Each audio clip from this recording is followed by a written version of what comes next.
యెషయా గ్రంథము 43వ అధ్యాయము. ఇశ్రాయేలీయులకు విముక్తి. కానీ యాకోబు, ఇప్పుడు నిన్ను చేసిన దేవుడు ఇట్లనుచున్నాడు, ఇశ్రాయేలు, నీకు రూపమిచ్చిన దేవుడిట్లు పలుకుచున్నాడు, నీవు భయపడకుము, నేను నిన్ను విమోచించితిని, నేను నిన్ను పేరెత్తి పిలిచితిని, నీవు నా వాడవు. నీవు లోతైన నీటి గుండా నడుచున్నప్పుడు నేను నీకు తోడుగా నుందును. నదుల గుండా నడుచున్నప్పుడవి నిన్ను ముంచివేయలేవు. నీవు అగ్నిగుండా నడుచున్నప్పుడు కమిలిపోవు. మంటలు నిన్ను కాల్చివేయలేవు. నేను నీ ప్రభువును, నీ దేవుడను, ఇశ్రాయేలు పవిత్ర దేవుడను, నిన్ను రక్షించువాడను. నేను నీకు విమోచన వసుగుటకు క్రయముగా ఐగుప్తును ఇచ్చియున్నాను. నీ కొరకు ప్రతిగా ఇథియోపియా, సేబా దేశములను ఇచ్చియున్నాను. నేను నీ కొరకు మారుగా నరులను త్యజింతును. నీ ప్రాణములకు బదులుగా జాతులను త్యాగము చేయుదును. నీవు నా నేత్రములకు అమూల్యమైన వాడవు. నేను నిన్ను ప్రేమింతును, నిన్ను సన్మానింతును. నీవు భయపడకుము, నేను నీకు తోడుగా ఉందును. నేను తూర్పు నుండి నా ప్రజలను గొనివొత్తును, పడమర నుండి నా జనులను ప్రోగు చేయుదును. ఉత్తర దిక్కుతో నీవు వారిని వెడలిపోనిమ్మని చెప్పుదును. దక్షిణ దిక్కుతో నీవు వారిని బంధించి ఉంచవలదని చెప్పుదును. దూరము నుండి నా కుమారులు వత్తురుగాక, నేల చెరగుల నుండి నా కుమార్తెలు తిరిగి వత్తురుగాక. వారెల్లరూ నా పేరును ధరించిన వారు. నాకు కీర్తి కలుగుటకు నేను వారిని సృజించితిని, వారికి రూపమునిచ్చితిని. ప్రభు ఒక్కడే దేవుడు. ప్రభు ఇట్లనుచున్నాడు, నా ప్రజలను పిలువుడు, వారు కన్నులున్నా గుడ్డివారుగానున్నారు, చెవులున్నా చెవిటివారుగానున్నారు. ప్రజలనెల్లా జాతులనెల్లా తీర్పుకు పిలిపింపుడు.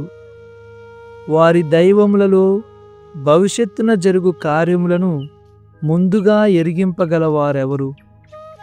ఇప్పుడు జరుగు దానిని పూర్వము తెలియజేసినదెవరు? ఈ దైవములు సాక్ష్యములు చూపించి తమది ఒప్పేనని నిరూపించుకొందురుగాక, తమ మాటలు నిజమేనని రుజువు చేసుకొందురుగాక. ఇశ్రాయేలీయులారా, మీరు నాకు సాక్షులు. మీరు నన్నెరిగి నన్ను విశ్వసించి నన్నే ఏకైక దేవునిగా గుర్తించుటకు గాను నేను మిమ్ము నా సేవకులుగా ఎన్నుకొంటిని. నాకు ముందు ఏ దైవమూ లేడు, నా తరువాత ఏ దైవమూ ఉండబోడు. నేను మాత్రమే ప్రభువును, నేను తప్ప రక్షించువాడు ఎవడూ లేడు.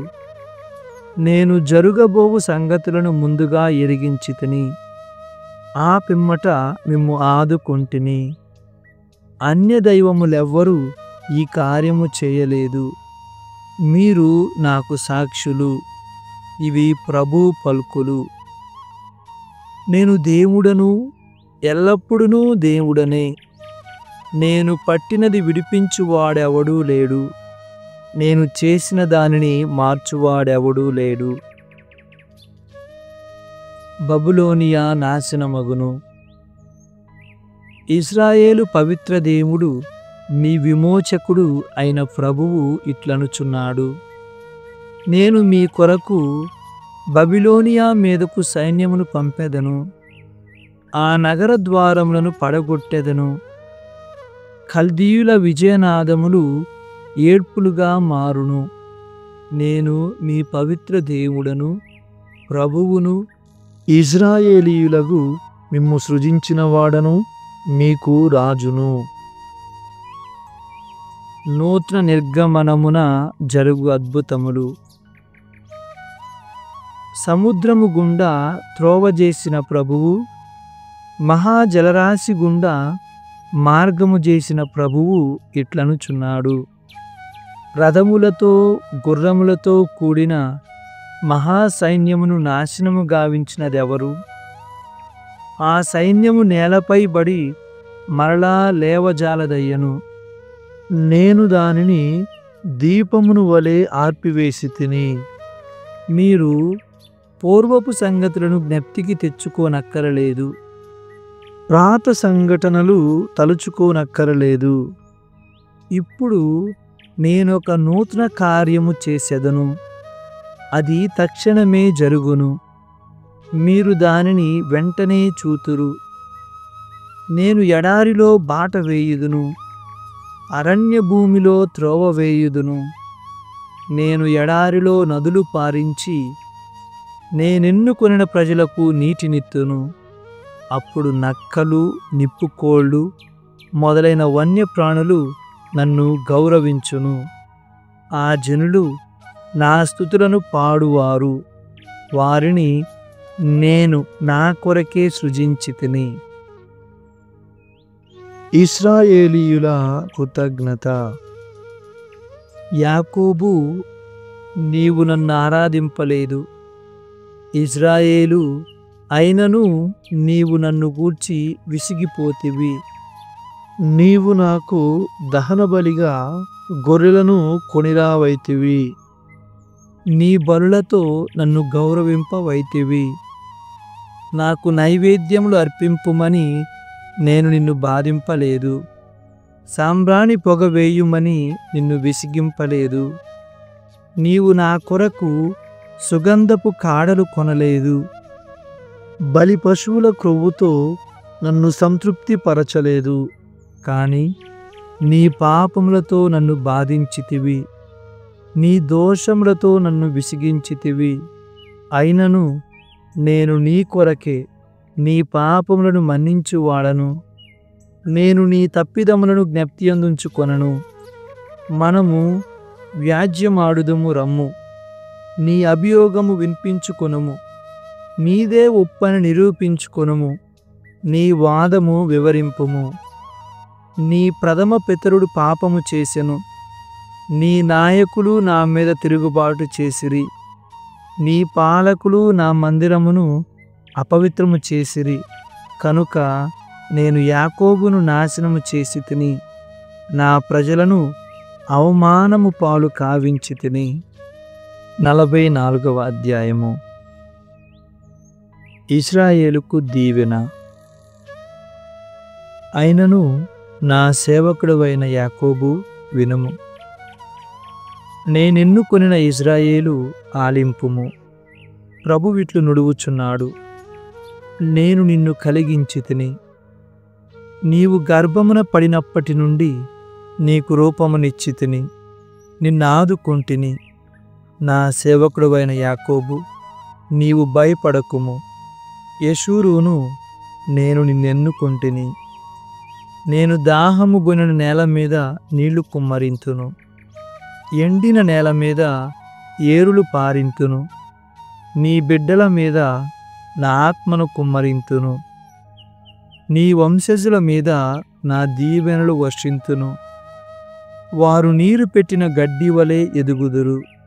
పారు ఏరుల చెంత నిరవంజి చెట్ల వలె పెరుగుదురు. ఒకడు, నేను ప్రభువుకు చెందిన వాడనని చెప్పును. ఇంకొకడు, నేను ఇజ్రాయేలు పక్షము వాడనని పలుకును. మరి ఒకడు తన చేతిపై ప్రభువు పేరు రాసికొనును. ఇజ్రాయేలు అను పేరును తన నామముకు చేర్చుకొనును. ఏకైక దేవుడు. ఇజ్రాయేలు రాజు, వారి విమోచకుడు, సర్వశక్తిమంతుడైన ప్రభువు ఇట్లనుచున్నాడు. మొదటివాడను కడపటివాడను నేనే. నేను తప్ప వేరొక దేవుడు లేడు. నేను చేసిన కార్యములను ఇతరులెవరైనా చేయగలిగిరా? కాలము మొదటి నుండి చివరి వరకు జరుగు కార్యములు ఎవరైనా ముందుగా ఎరిగింపగలిగిరా? జనులారా, మీరు భయపడకుడు, వెరవకుడు. ఆది నుండి నేటి వరకు జరుగు సంగతులనెల్లా నేను ముందుగా ఎరిగించియుంటిని. మీరు నాకు సాక్షులు. నేనుగాక దేవుడెవడున్నాడు? నేను తప్ప ఆశ్రయింపదగిన దేవుడెవడూ లేడు. ఉన్నట్లు నాకు తెలియదు. విగ్రహారాధనను అపహసించుట. విగ్రహములను చేయువారు నిరర్ధకులు. వారంతగా మెచ్చుకుని ఆ విగ్రహములు నిష్ప్రయోజనమైనవి. ఈ బొమ్మలను కొల్చువారు ఏమీ చూడరు, ఏమీ గ్రహింపరు, కనుక అవమానము పొందుదురు. పోత విగ్రహము చేసి దానిని దేవునిగా ఆరాధించుట దండుగా. దానిని వందించువారు సిగ్గు చెందుదురు. దైవములను చేయువారు నరమాత్రులు, వారినిచటికి రానిండు. తీర్పునకు తట్టుకోగలరేమో చూతము. వారు తప్పక భయముతో కంపించి అవమానము నొందుదురు. కుమ్మరి లోహపు ముక్కను అగ్నిలో కాల్చి సమ్మెటతో బాదును. అతడు తన బలమైన చేతులతో దానిని సుత్తెతో మోది మోది అలసిపోవును. ఆకలిగొని దప్పిక చెందును. వడ్రంగి కొయ్యను కొలుచును. సున్నముతో దానిమీద రూపము గీయును. తన పనిముట్లతో ఆ రూపమును కోయును. దానిని చెక్కి సుందరమైన నరాకృతిని తయారు చేయును. ఆ బొమ్మను మందిరమున స్థాపింపనించును. అతడు బొమ్మను చేయుటకు దేవదారు చెట్టును నరుకవచ్చును, లేదా అడవి నుండి సింధూరమును తమాలమును కొనివచ్చి వాడవచ్చును, లేదా స్వయముగా దేవదారును నాటి అది వానకు పెరుగు వరకు వేచియుండవచ్చును. ఆ చెట్టు అతనికి వంట చెరుకుగా ఉపయోగపడును. దానితో అతడు చలి కాచుకొనును, రొట్టె కాల్చుకొనును. కాని ఆ చెట్టు కొయ్యతోనే అతడు విగ్రహమును చేసి ఆరాధించును. అతడా చెట్టు కొయ్యలో కొంత భాగముతో నిప్పు తయారు చేయును. దాని మీద మాంసము వండుకుని ఆరగించును. ఆ నిప్పుతో చలి కాచుకుని నా ఎదుట అగ్గి ఉన్నది, ఆహా నాకు వెచ్చగానున్నదని తలంచును. మిగిలిన భాగముతో బొమ్మను చేసి దానికి వంగి దండము పెట్టును.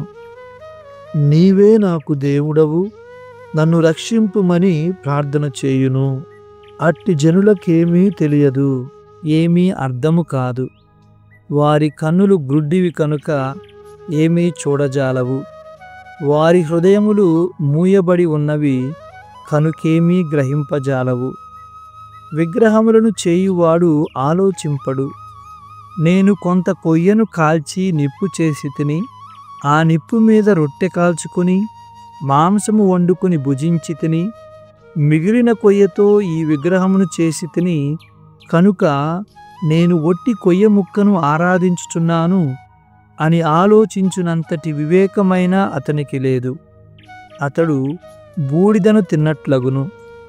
అతని పిచ్చి తలపులే అతనిని తప్పు త్రోవ పట్టించెను. అతనికిక సద్గతి లేదు. తన చేతిలోనున్న బొమ్మ దేవుడు కానే కాదని అంగీకరింపడు. దైవోక్తి. యాకోబు, నీవీ సంగతులెల్లా గుర్తుంచుకొనుము. ఇజ్రాయేలు, నీవు నా సేవకుడవని జ్ఞప్తియందుంచుకొనుము. నేను నీకు రూపమునిచ్చితిని, నీవు నా సేవకుడవు. ఇజ్రాయేలు, నేను నిన్ను విస్మరింపను. నేను నీ తప్పిదములను మబ్బువలే ఎగురగొట్టితిని, నీ పాపములను మంచు తెరవలే చెదరగొట్టితిని. నీవు నా చెంతకు మరలి రమ్ము. ఆనందగీతము. ప్రభువే ఈ చేయిదమును చేసెను కనుక ఆకాశమా సంతోషముతో కేకలిడుము. భూమి అందలి అగాధ స్థలములారా ఆనందనాదము చేయుడు. కొండలారా అడవిలోని చెట్టులారా, సంతసముతో అరువుడు. ప్రభువు యాకోబును విమోచించెను, ఇశ్రాయేలును రక్షించి తన మహిమ ప్రదర్శించెను. ప్రభువు మహాత్యము. నిన్ను విమోచించి గర్భమున పడినప్పటి నుండి నీకు రూపమునొసగిన ప్రభువు ఇట్లనుచున్నాడు: సకలము చేసిన ప్రభువును నేనే. నా అంతట నేనే ఆకాశమును విశాలముగా విప్పితిని, నా అంతట నేనే భూమి రూపొందునట్లు చేసి తిని. నేను సోదె చెప్పు వారిని భంగపరుతును, జ్యోతిష్కులను వెర్రివారిని చేయుదును. జ్ఞానుల వచనములు వమ్ము చేయుదును, వారి జ్ఞానము హుళక్కి అని నిరూపింతును. కాని నా సేవకుల ప్రవచనములను బలపరుతును, నా దూతల ప్రణాళికలను విజయవంతము చేయుదును. నేను యెరూషలేము గూర్చి అచట జనులు మరలా వసింతురని చెప్పుదును. యూదా నగరములను గూర్చి వానిని మరలా నిర్మింతురని పలుకుదును. ఆ పురములలోని శిథిల గృహములను పునర్నిర్మింతును. నేను సాగరముతో, నీవు ఎండి పొమ్ము, నేను నీ నదులను ఎండబెట్టుదును అని చెప్పుదును. నేను కోరేషుతో ఇట్లు చెప్పుదును: నీవు నేను నియమించిన కాపరివి, నా సంకల్పమును నెరవేర్చువాడవు. నీవు యెరూషలేమును పునర్నిర్మింపవలనని పలుకుదువు, దేవాలయమునకు పునాదులెత్తవలనని నుడుగుదువు. యెహెజ్కేలు గ్రంథము 4వ అధ్యాయము. ప్రవక్త యెరూషలేము ముట్టడిని నటించి చూపించుట. ప్రభువిట్లనెను: నరపుత్రుడా, నీవు ఒక ఇటుకను కొనివచ్చి దానిని నీ ముందట ఉంచుకొనుము. దానిపై యెరూషలేము చిత్రమును గీయము. నగరము ముట్టడిని సూచించుటకు గాను దాని చుట్టూను అగట్టలను త్రవ్వుము, కట్టలు పోయము, బురుజులు నిర్మింపుము, శిబిరములు పన్నుము, గోడలను కూలద్రోయి యంత్రములను అమర్పుము. ఇనుపరేకును తీసుకొని నీకును నగరమునకును మధ్య గోడగా నిలబెట్టుము. నీవు నగరము వైపు మళ్ళుము, అది ముట్టడికి గురియగుచున్నది. ముట్టడించువాడవు నీవే. ఇదంతయు ఇశ్రాయేలీయులకు సూచనముగా నుండును. అటు పిమ్మట నీవు ఎడమ ప్రక్కకు మళ్ళీ పండుకొనుము. నేను ఇశ్రాయేలు జాతి పాపములను నీపై మోపుదును. నీవు ఎడమ ప్రక్కన పండుకొనియున్నన్ని నాళ్ళును వారి పాపములను భరింతువు. వారి పాప సంవత్సరములు ఒక్కొక్క దానికి ఒక్కొక్క రోజు చొప్పున నీవు 390 దినములు వారి దోషములను భరింపవలెను. అటు తరువాత నీవు కుడిప్రక్కకు మళ్ళీ పండుకొని యూదా పాపములను 40 నాళ్ళు భరింపుము. ఒక్కొక్క రోజు వారి పాప సంవత్సరములలో ఒక్కొక్క దానిని సూచించును. నీవు యెరూషలేము ముట్టడి వైపు ముఖము త్రిప్పుము. దానివైపు పిడికిలి ఎత్తి ప్రవచనము చెప్పుము. నేను నిన్ను త్రాళ్లతో బంధించియుంతును కనుక ముట్టడి ముగియు వరకును నీవు ఒక ప్రక్క నుండి మరి ఒక ప్రక్కకు కదలజాలవు. నీవు గోధుమలు, యవలు, చిక్కుడు గింజలు, పప్పులు, జొన్నలు తీసుకొని వానినన్నిటినీ కలిపి రొట్టెలు చేసుకొనుము. నీవు ఎడమ ప్రక్కన పండుకొనియున్న 390 రోజులను వానినే భుజింపవలెను. నీవు దినమునకు 20 తులముల రొట్టెను మాత్రమే తినవచ్చును. ఆ రీతినే రోజునకు 2 ముంతల నీళ్లు మాత్రమే త్రాగవచ్చును. నీవు మనుష్య మలముతో మంటజేసి రొట్టెలను కాల్చుకొనుము. ఎల్లరునూ చూచుచుండగా వానిని భుజింపుము. నేను ఇశ్రాయేలీయులను అన్యజాతుల మధ్య చెల్లాచెదరు చేసినప్పుడు వారీ రీతిగానే నిషిద్ధాహారమును భుజింతురని ప్రభువునైన నా మాటలుగా చెప్పుము. అందులకు నేను, యావే ప్రభు, నేనెన్నడును మైలపడలేదు. బాల్యము నుండియు నేనెన్నడును సహజముగా చచ్చిన జంతువును గాని వన్యమృగములు చంపిన జంతువును గాని భుజింపలేదు. నేను అశుద్ధాహారమును ఎన్నడూనూ ఆరగింపలేదు అంటిని. ప్రభువు, సరే, మనుష్యు మలమునకు బదులుగా ఆవు పేడను వాడుకొని రొట్టెలు కాల్చుకొమ్ము అని చెప్పెను. ప్రభు ఇంకను, నరపుత్రుడా, నేను యెరూషలేమున రొట్టెలు దొరకకున్నట్లు చేయుదును. ఆ నగరవాసులు విచారముతో ఆహారమును తూచి తిందురు, భయముతో నీళ్లు కొలచి త్రాగుదురు. రొట్టెలను నీళ్లును తరిగిపోవుట చూచి వారు నిరాశ చెందుదురు, తమ పాపములకు గాను కృషించిపోవుదురనెను. 5వ అధ్యాయము. ప్రవక్త జుట్టు కత్తిరించుకునుట. ప్రభువిట్లనెను, నరపుత్రుడా, మంగలి కత్తి వంటి పదునైన కత్తి తీసుకొని నీ తలను గడ్డమును గొరుగు కొనుము. ఆ జుట్టును తక్కెడలో తూచి 3 భాగములుగా విభజింపుము. 1/3 వంతును ఈ ముట్టడి ముగిసిన పిదప నగరమున కాల్చివేయుము. ఇంకొక 3వ వంతును నగరము చుట్టూ తిరుగుచు కత్తితో నరికివేయుము. మరి 3వ వంతును గాలిలో వదిలివేయుము. నేను ఖడ్గముతో దాని వెంట పడుదును. కొన్ని కేశములను మాత్రము నీ చెంగున ముడిచి ఉంచుకొనుము. వానిలో కొన్నిటిని తీసుకొని నిప్పులో కాల్చివేయుము. వాని నుండి అగ్గి వెలువడి ఇశ్రాయేలు జాతినంతటినీ కాల్చివేయును. యావే ప్రభువిట్లనెను, ఈ యెరూషలేము నగరమును నేను లోకము మధ్య నెలకొల్పితిని.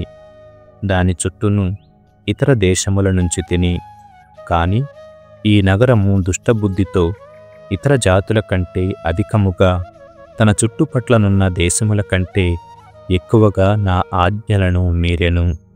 అది నా చట్టములను న్యాయ నిర్ణయములను త్రోసిపుచ్చెను. కనుక యెరూషలేము, నీవు యావే ప్రభువునైన నా పలుకులు ఆలింపుము. నా ఆజ్ఞలను పాటింపనందున నీవు నీ చుట్టుపట్లనున్న జాతుల కంటెను దుష్టురాలవైతివి. నీవితర జాతులు పాటించు నియమమునైనా పాటింపవైతివి. కనుక యావే ప్రభుడనైన నా పలుకులు వినుము. నేను నీకు శత్రువునగుదును. ఇతర జాతులు చూచుచుండగా నేను నిన్ను దండింతును. నీవు నేను అసహ్యించుకొను పనులు చేయుచున్నావు, కనుక నిన్ను కఠినముగా దండింతును. నేను ముందెన్నడూనూ ఇట్లు చేయలేదు, ఇక మీదటను చేయబోను. ఈ శిక్ష ఫలితముగా యెరూషలేమునందలి తల్లిదండ్రులు తమ పిల్లలను తిందురు, పిల్లలు తమ తల్లిదండ్రులను తిందురు. నేను నిన్ను శిక్షించి నీలో మిగిలిన వారిని 4 దిక్కులకు చెల్లాచెదరు చేయుదును. కనుక సజీవుడనైన దేవుడను యావే ప్రభువునగు నా పలుకులను ఆలింపుము. దుష్టచేష్టలతోనూ హేయమైన కార్యములతోనూ నీవు నా మందిరమును అమంగళము చేసితివి. కావున నేను నిన్ను నిర్దయతో నరికివేయుదును. నీ జనులలో 1/3 వంతు ఆకలితోనూ రోగములతోనూ నగరమున చత్తురు. ఇంకొక 3వ వంతు పట్టణము వెలుపల కత్తివాత పడుదురు. మరి 1/3 వంతును నేను నలువైపులకు ఎగురగొట్టుదును. కత్తి దూసి వారి వెంట పడుదును. నా ఆగ్రహము చల్లారు వరకును నీవు నా దండనమును అనుభవింతువు. అప్పుడు నాకు ఉపశాంతి కలుగును. ఇదంతయు జరిగినప్పుడు నీ అవిశ్వాసము వలన ఆగ్రహము చెంది నేనిట్లు పలికితునని నీవు తెలిసికొందువు. నీ చుట్టుపట్లనున్న అన్ని జాతి ప్రజలు నిన్ను గేలి చేయుదురు. నిన్ను చేదరించుకొని దూరముగా తొలగిపోవుదురు. నేను నీపై కోపము తెచ్చుకొని నిన్ను శిక్షించునప్పుడు నీ చుట్టుపట్లనున్న జాతులు వెరగందును. అవి నిన్ను చేదరించుకొని గేలిసేయును. నేను నీకు ఆహారము దొరకకుండానట్లు చేయుదును. నీపై ఆకలి బాణములు రువ్వి నిన్ను సర్వనాశము చేయుదును. నేను ఆకలిని వన్యమృగములను పంపి నీ బిడ్డలను మట్టుపెట్టింతును. వ్యాధులను పరపీడనమును యుద్ధమును పంపి నిన్ను నాశము చేయింతును. ఇది ప్రభువునైన నా వాక్కు. సామెతల గ్రంథము 12వ అధ్యాయము. సజ్జనుల ప్రణాళికలు ధర్మయుక్తములై ఉండును, కాని దుర్జనుల పన్నుగడలు మోసముతో నిండియుండును. దుష్టుల మాటలు చావును తెచ్చిపెట్టును, సత్పురుషుల పలుకుల ఆపదల నుండి కాపాడును. దుర్జనులు గతించిన తరువాత వారి సంతానము నిలువదు, సత్పురుషులు దాటిపోయిన తరువాత వారి కుటుంబములు కొనసాగును. నరుని విజ్ఞానమును బట్టి అతనికి కీర్తి అబ్బును, మూర్ఖుని ప్రజలు నిర్లక్ష్యము చేయుదురు.